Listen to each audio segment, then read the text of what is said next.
Good morning, dear all. Today we'll discuss on the topic dentinal hypersensitivity. So the term tooth hypersensitivity, or dentinal sensitivity or hypersensitivity of dentin or tooth is often used intermittently to describe clinically a condition of an exaggerated response to an exogenous stimulus. So the exogenous stimulus may include thermal, tactile, or osmotic changes, while extreme stimuli can make all the teeth hurt. The term hypersensitivity means a painful response to stimuli not normally associated with any pain. The response to stimulus varies from person to person or person due to difference in the pain tolerance, also environmental factors and psychology of the person. We will see the definition of dentin hypersensitivity. This definition is given by Dowell and Adey in the year 1983, which says that dentin hypersensitivity is defined as a short, sharp pain which is arising from exposed dentin in response to a stimulus, typically thermal, evaporative, tactile, osmotic, or chemical, and which cannot be ascribed to any other dental defect or pathology. So there's a modification of this definition which is suggested by the Canadian Advisory Board of Dentin Hypersensitivity in the year 2003. They stated that the term disease should be substituted by the term pathology. Now, the tooth hypersensitivity is not associated with actual tissue damage in the acute sense, but can involve potential tissue damage with constant erosion of enamel or cementum along with the concomitant pulpal response. Now we'll see the mechanism of dentin hypersensitivity. The mechanism of dentin hypersensitivity is explained mainly by three theories, which include the neural theory, odontoblastic transduction theory, and the hydrodynamic theory. So we'll see each one by one. First comes the neural theory. So the neural theory attributes to the activation of the nerve ending lying within the dentinal tubules. So these nerve signals are then conducted along the parent primary afferent nerve fibers in the pulp into the dental nerve branches and then into the brain. So the neural theory is considered that the entire length of the tubule contains free nerve endings. This theory is not accepted currently. So next comes the odontoblastic transduction theory. So the odontoblastic transduction theory assumes that the odontoblasts extend into the periphery. So the stimuli initially excite the process or body of the odontoblast. The membrane of the odontoblast may come into close opposition with that of the nerve endings in the pulp or in the dentinal tubule, and the odontoblast transmits the excitation of these associated nerve endings. So, however, the recent studies indicates that the odontoblastic processes is restricted to the inner third of the dentinal tubules. So accordingly, it seems that the outer part of the dentinal tubules does not contain any cellular elements but only filled with dentinal fluids. So this theory is also not accepted. Then comes the hydrodynamic theory. So the hydrodynamic theory proposes that a stimulus causes displacement of the fluid, that is the dentinal fluid, which is existing in the dentinal tubule. So the displacement occurs in either an outward or inward direction, and this mechanical disturbance activates the nerve endings present in the dentin or pulp. So recent studies suggested that the displacement of the tubule contents is rapid enough to deform the nerve fibers in the pulp or in the predentin or damage the odontoblast cell. Also, both these effects appear capable of producing the pain stimulation. Currently, the most of the investigators accept that the dentin sensitivity is due to the hydrodynamic fluid shift which occurs across the exposed dentin with open dentinal tubules. This rapid fluid movement in turn activates the mechanoreceptor cells, nerves of the dental pulp. So the recent studies, which is done by Matthew et al., they noted that the stimuli such as cold causes fluid flow away from the pulp, which produces more rapid and greater pulp nerve responses than those such as heat, so which causes an inward flow. So certainly this would explain the rapid and severe response of cold stimuli compared to that of slow and dull response to heat stimulus. The dehydration of dentin by air blast or absorbent paper causes outward fluid movement and stimulates the mechanoreceptors of the odontoblast, which will cause pain. The prolonged air blast causes formation of protein plug in the dentinal tubules, which will reduce the fluid movement and thus decrease the pain. So the pain produced when the sugar or salt solutions are placed in contact with exposed dentin, and can also explained by the dentin fluid movement. So this dentin fluid is of relatively low osmolarity, so which have a tendency to flow towards the solution which is having higher osmolarity, like a salt or sugar solution. Now we see the incidence and distribution of dentin hypersensitivity. The prevalence studies for dentin hypersensitivity are limited in number. So the available prevalent data vary considerably, and the dentin hypersensitivity has been stated. It ranges from the 8 to 30% of adult population. So most suffers ranges from 20 to 40 years of age, and the peak occurrence is found at the end of third decade of life. So in general, a slightly higher incidence of dentin hypersensitivity is reported in females than that in males. Reduced incidence in dentin hypersensitivity in older individuals reflects age changes in dentin and the dental pulp. So the sclerosis of dentin, the laying down of secondary dentin, and fibrosis of the pulp would interfere with the hydrodynamic transmission stimuli through the exposed dentin. Now we'll see the intraoral distribution. The hypersensitivity is most commonly noted on buccal and cervical zones of permanent teeth. Although all tooth type may affect it, canines and premolars are the one which are more commonly affected, either jaw or the most frequently involved. Also, regarding to the side of the mouth, in right-handed toothbrushes, the dentin hypersensitivity is greater on the side teeth compared with equivalent contralateral tooth. We will see the etiology and predisposing factors for dentin hypersensitivity. The primary underlying cause for dentin hypersensitivity is, of course, the exposed dentinal tubules.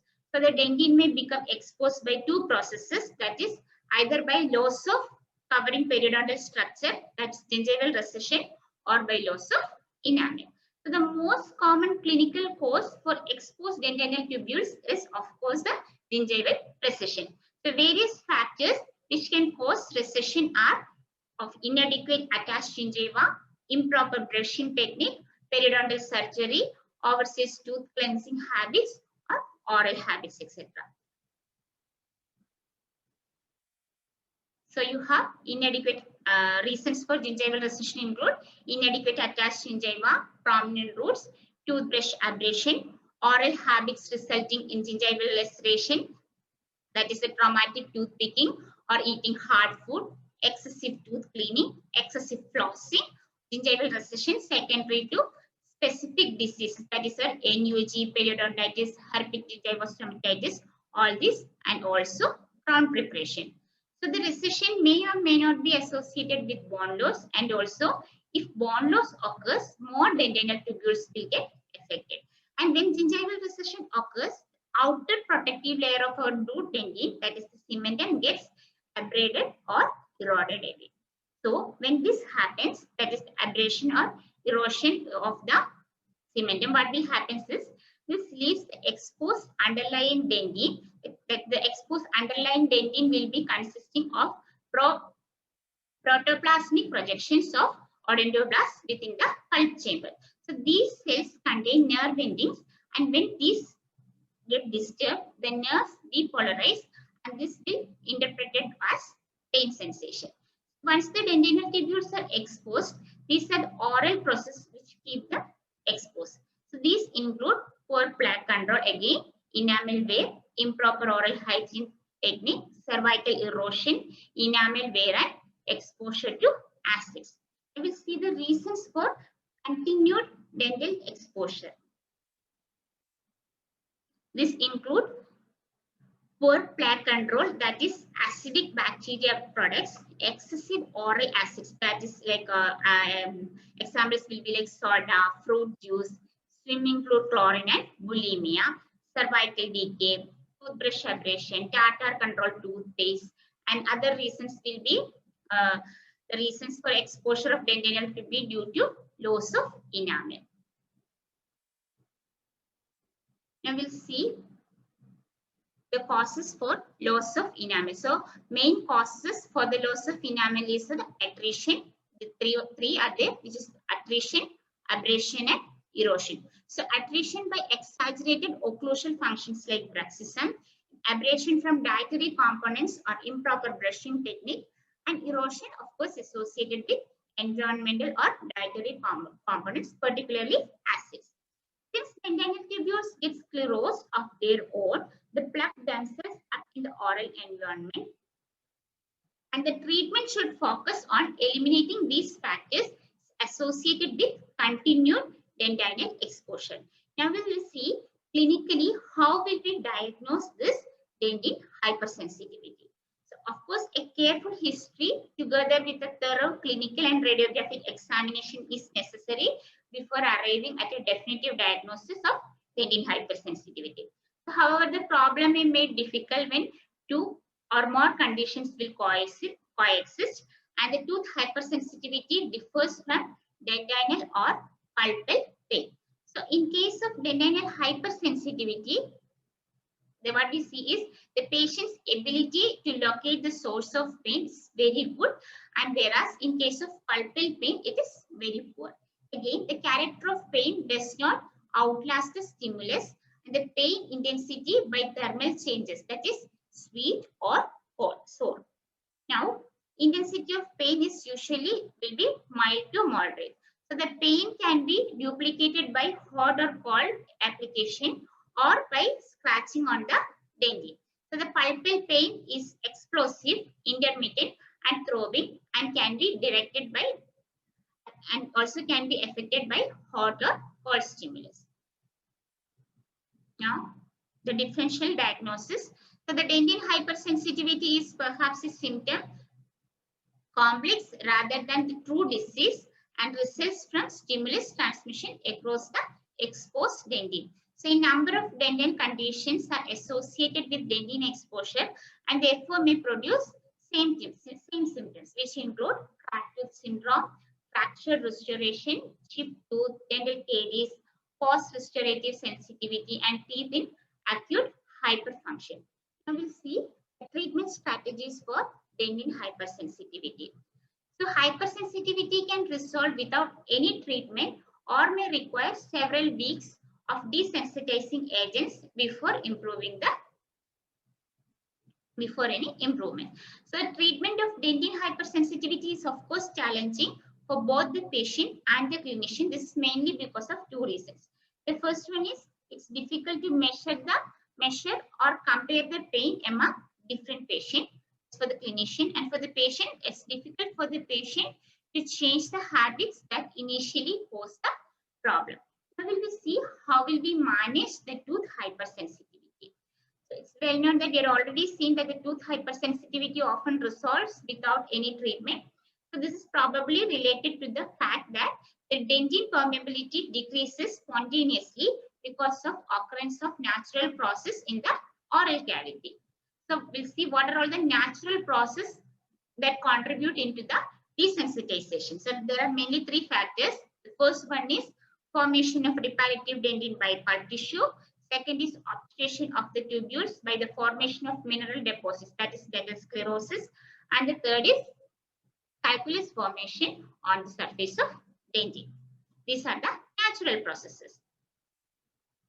Now, for the treatment, two principal treatment options are there. The first one is plug the dentinal tubules, preventing the fluid flow, and the second one is desensitize the nerve, making it less responsive to stimulation. So all the current treatment modalities address these two options. Now the first is treatment of dentin hypersensitivity, that can be divided into home care with dentifrices, in-office treatment procedures, and also the third is patient education. Now, home care with dentifrices, which include use of dentifrices with strontium chloride, potassium nitrate, and also dentifrices which contain fluoride. Now we have some in-office treatment procedures. This include treatment with varnishes, corticosteroids, treatment that partially obturate the dentinal tubules, use of tubule sealant, use of restorative resin, use of dentin bonding agents, and of course the use of laces. Now, patient education. In patient education, we should do dietary counseling and we should advocate proper brushing technique to the patient, and of course, pain control measures should be administered. So the ultimate goal in the treatment of dentin hypersensitivity is immediate and permanent relief of pain, of course. And the professionals, we should identify the causative factor so that prevention can also be included in the treatment plan. Thank you all and have a nice day.